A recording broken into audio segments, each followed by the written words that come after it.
ఇప్పుడు ఉంటే తింటాం లేకపోతే అలా పస్తుగా పడుకుంటాం. లేదు పెంట లేదండి బాబు, రోజు వండుకుంటే రోజు లేదు, ఎక్కడి నుంచి తెచ్చుకొని వండుకుంటామండి.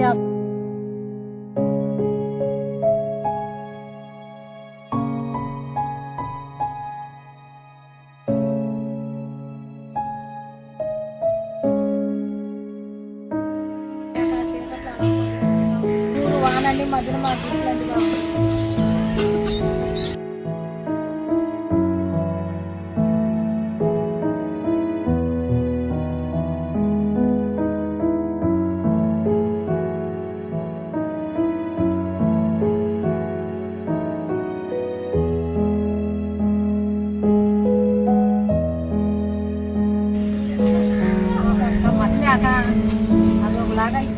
మా ఎమ్మెల్యే గారు అలాగే డిప్యూటీ సీఎం ఆంధ్రప్రదేశ్ పవన్ కళ్యాణ్ గారి స్ఫూర్తితో ఈరోజు వర్మాస్ కావ్య ఫౌండేషన్ ద్వారా మోహన్ నగర్లో ఉండేటువంటి ముస్లిం సోదరిమణులందరికీ కూడా వాళ్ళకి జీవనోపాధి తీర్థాలు తిరుగుతూ ఉంటాయి గ్రామాల్లో.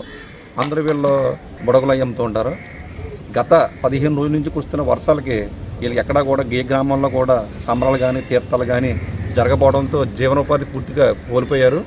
ఈవిడి పెద్దావిడి రాత్రి ఫోన్ చేసి ఎలా ఉందో ఇబ్బంది అంటే ఏం చేయాలో తోచక వెంటనే మన మాజీ ఎమ్మెల్యే పిఠాపురం ఎస్విఎస్ఎన్ వర్మ గారికి విషయం తెలియజేశాం. వాళ్ళు ఎంతమందిని అడిగారు, 4 కుటుంబాలని చెప్పాం. అందరికీ ఒక్కొక్క కుటుంబానికి ఒక రైస్ బ్యాగ్, కాయగూరల ప్యాకెట్ కూడా ఇచ్చామని చెప్పారు.